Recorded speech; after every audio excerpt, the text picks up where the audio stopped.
ኦላላ እናንተ እዩ የልጁ አባት ጠፍቶባት ማለት ነው። ከቡታጅራ እስከ አዲስ አበባ የሰው በላይ ፊት እስከ ማለት ደርሳ ነበረ። በመጨረሻም እንግዲህ ይሄ ግራ ያጋባት ከየትኛው ነው ያረገዝኩት እያለች የሚያስጨንቃት ባሏን እንደዚህ አንገቱ ላይ ተጠምጥማበት መጣች። ኦ ማይ ጋድ! በስንት ፍለጋ የልጇን አባት አገኘችው ብላችሁ ደስ ላይ ነበር እና ማለት ነው። ኦ ማይ ጋድ! እዩ ግን ጋይስ ከልጁ አባት ጋር አታምርም? አንቺ ምን ሆነሽ ነው ግን እንደዛ ነሽ? የበላይ የሆነ ልጅ አባት እያለሽ ሰው ባለ ፊት ያልሽው። ለማንኛውም ዋናው ስራችሁ እንግዲህ መሆን ያለበት እዩና ባሏ ታረቁ ካላስ ብሩክና ሀይሚን አጣሉ፣ አለያዩ፣ አነታረቁ፣ መጥፎ ቃል ተወራወሩ። ከዛ በኋላ ታረቁ። ከዚህ በኋላም ከታረቃችሁ ተመስገን ነው። ተመስገን ነው። ባለፈው እንግዲህ የልጅየው አባት ማለት ነው እዩን እኔ ፈልጋታለሁ ብሩክ አጠገብ ድርሽ እንዳታረጋት እርግጠኛ ነኝ የእዩ የልጁ አባት ሄዶ ማለት ነው ብሩክ ላይ ነው የሚይዝትበት እና ከሆነ አይቀር ብዬ ነው እኔ ነኝ ያስተቃቀፍኳቸው። እነሱ አልተቃቀፉም፣ እኔ ነኝ ያስተቃቀፍኳቸው። ምክንያቱም እሷ የልጁ አባት ጠፍቶባት ፍለጋ መከራ ባየሽ ቁጥር ለምንድን ነው የኛን ክራሽ ናቸው ክራሾቻችን ናቸው። የኔ ክራሽ ናት ሀይሚ፣ ክራሽ ነው ቡራ ክራሽ ምንድን ነው ይባላል። ቃል መጠይቅ ላይ ነው የሰማሁት ጋይስ፣ ኮርጄ ነው እዛ። ያንቺ ክራሽ ማናት ሲባሉ ሃናን አብዱ ደግሞ ማን ነው ቃል ኪዳን ጥበቡ እያሉ ይናገራሉ። አሁን እኔ ደግሞ ማን ነው ክራሽሽ ከተባልኩ ከወንድ ቡራ ከሴት ደግሞ ሀይሚዬ ብዬ ነው የምናገረው። እሱ ክራሾቻችን ለምንድን ነው የምታጣላብን? ስለዚህ ከልጁ አባት ጋር ጥፊያት አለው። እቀፍ የልጅሽን አባት። ምን አባሽ ሆነሽ ነው እንደዘነሽ በላይ ልጅ አባት እያለሽ ሌላ ሰው ባለ ሄደሽ ፊት ምትዩ? ስነ ስርዓት ያዥሽ እና አስተቃቀፍኳቸው ግን አያምሩ። ኦ ማይ ጋድ ያምራሉ የምር። እንደው እዩ ማለት ነው ክብርሽን ጥለሽ መኪና ከምትዝወሪ መኪና ያለው ለልጅሽ አባት መኪና ያለው ሰው እየተከተልሽ ከምትንከራተሽ ማለት ነው። ይሄ ምስኪን ቆንጅዬ ጥቁር አዝሙድ የመሰለ ፍቅረኛሽ ማለት ነው ያለ መኪና ንጹህ ልቡን ቢሰጥሽ አንቺ አሁን እሱ አይበልጥም? ንጹህ ልብ ያለው ለልጅሽ አባት የሚንከባከቡ እንትን ብትይለት። ለማንኛውም እዩ ከልጅሽ አባት ጋር ብትመለሽ በጣም ጥሩ ነው። ምክንያቱም ሀይሚና ብሩክ ላይ ገብተሽ አትበጥብጭ። እኛን ሰላማችን አሳጣሽን እኮ እንደ እኛ በእነሱ ፈታ የምንለው ማታ ትናንት እንኳን እዛሽ ሶፋ ላይ ተቃቅፈው ምናምን ሮማንቲክ ሊሰሩ ሲሉ በለው እንዴት ደስ እንደሚል የምር የበፊቱ ሳቃችሁ ምናምን እንዴት እንደናፈቀኝና እዩ እንደው አደራሽ ወደ ልጅሽ አባት ተመለሽ። በእውነት እሱ እየለመነሽ አንቺ ምን ሆነሽ ነው በዚህ ልክ ክብርሽን ጥለሽ እየተጎተሽ? ከዚህ በኋላ ማለት ብሩክ ድጋሚ ብትሄድ በጫማ ጥፊ የሚወለውላት ይመስለኛል። ምክንያቱም ከዚህ በኋላ አላከብራትም ብሏል። ሰው ማስጠንቀቂያ ሰጥቶሻል። መጠፍጠፍ ከፈለሽ ቡራ በቀኝ ሀይሚ በግራ ጠፍጥፈው ያስወጡሻል ከቤታቸው። ስለዚህ እዩ ተብያዋ ከብሩክ ቤት መሄድሽን አሳርፈሽ ወደ ሀገርሽ ተመለሽና ከልጅሽ አባት ጋር ፏፈሽ በይ። በእውነት ታምራላችሁ በለው። ውይ ካይን ያውጣችሁ ሌላ ምን ይባላል? እና ታዲያ እኔ እሷ ልታረቀው ስትል እኔ አስተቃቀፍኳቸው በለው። ግን አያምርም ፎቷቸው በለው የኔ ውድ።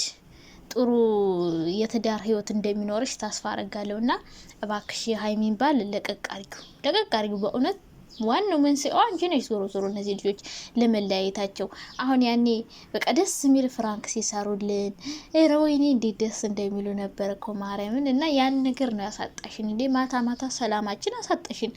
ግማሾቹ በብሩኬ ተናደው ጨጓራቸው ቅጥል ብሎ ራስ ሳይበሉ ያራሉ። አንዳንዶቹ ደግሞ በሀይሚ ተናደው ወንድም አለም እያሉ ሲያለቅሱ ያመሻሉ። እና ይሄ ሁሉ ነገር የመጣው ባንቺ ነው ማለት ነው። በጥባጭ እኮ ነው። ይቺ ኢራንና ኢራቅ ነው የሆነችብን እኮ ልጅና ከልጅሽ አባት ጋር ተመለሽ የኔ ውድ። እዩ ከልጁ አባት ጋር ከታረቀች አባት ፈለጋ አትዞርም። ስለዚህ የልጁን አባት አገኘች። የሰው አባት ላይ አትለጠፍም። 3 ወር 2 ወር ቢሆንስ እንዴ? ግን አንቺ እስከምትወልጅ እነዚህ ልጆች ሲጨቃጨቁ ይኑሩ እንዴ? ሙድ እኮ ነው።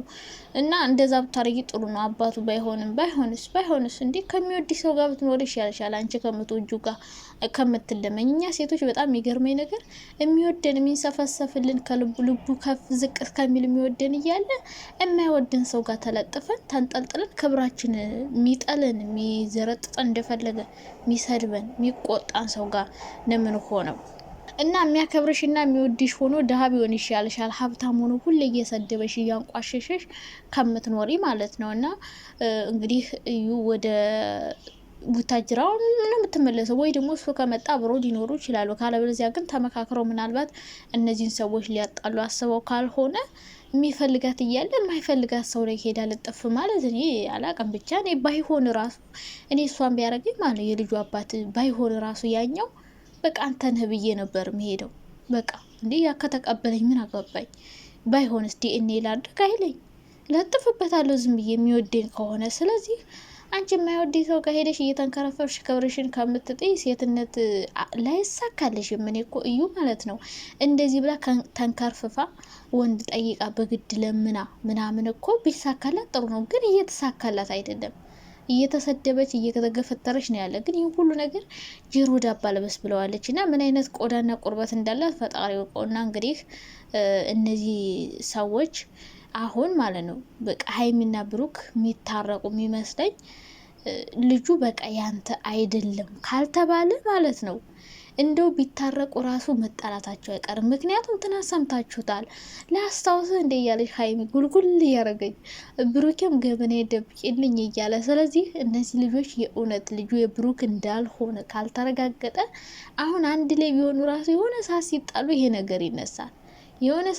ይሄ ነገር ይነሳል። ስለዚህ እውነት መጥራት አለበት ብዬ ነው የማስበው። ልጁ የእሱ ከሆነም ካልሆነም ከሆነ ሁሌ ሲያጣላቸው የሚኖር ይመስለኛል። ካልሆነ ግን እውነቱ ወጥቶ በቃ መገላገል ነው ያለባቸው እንጂ እስከዛ ድረስ ግን ችግሩ እስከዛ ድረስ ነው። እስከምትወልድ እቺ ልጅ ገና ወር ተቆጥሮ ከዛ እነሱ እስከሚታረቁ እንዴ በመሀል የሆነ ነገር ቢፈጠርስ? ገና እዩ ልጅ እስከምትወልድ እነዚህ ልጆች እሺ እየተጣሉ ይቀጥሉ ወይ አንዳቸው ተስፋ ቆርጠው ሌላ ነገር ቢጀምሩ ሌላ ቦታ። አንዳንዴ እኮ ሰው ሲናደድ ማለት ነው የሆነ ሰው ለመርሳት ሲል የሆነ ሰው ይጠቀማል። አብዛኞቻችን ጋር ያለ እንደዚህ ነው። በተለይ ሴቶች የሆነ ወንዶች ደግሞ ሆን ብለው በደካማ ጎናችን ይገባሉ። በከፋን ባዘንን ጊዜ አለውልሽ ነው እና ከዛ ምን ወደውን ሰው ያሳጡናል። ለእኛም ያ ሰው እኮ አይሆነንም እኮ አንፈልገውም፣ ግን ለንዴት መርሻ እንጠቀመዋለን ብለን የምንወደውን ሰው እናጣለን። እና ገና እዩ እስከምትወልድ ድረስ እነዚህ ልጆች እየተጣሉ መቆየታቸው ብዙ ክፍተት ይፈጥራል ብዬ ነው የማስበው። ምክንያቱም በተጣሉ ቁጥር የሚነጋገሩት ቃላት አለ፣ በዛ ላይ በመሀላቸው የሚገቡ ሰዎች አሉ።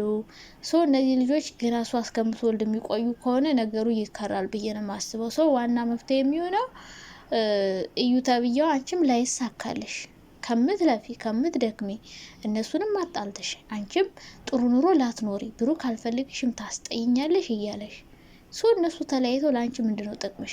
ብሩክን የግልሽ ካላረሽ ሀይሜን ከሚወደው ሰው ጋር ለይተሽ ምንድነው የምትጠቀሚው? ይልቁንስ አባቱ ሆነም አልሆነም ያኛው ወድሻለሁ ፈልግሻለሁ እያለሽ አይደለ? ወደዛ ተመለሽ፣ እነሱም ህይወታቸውን ይኖሩ።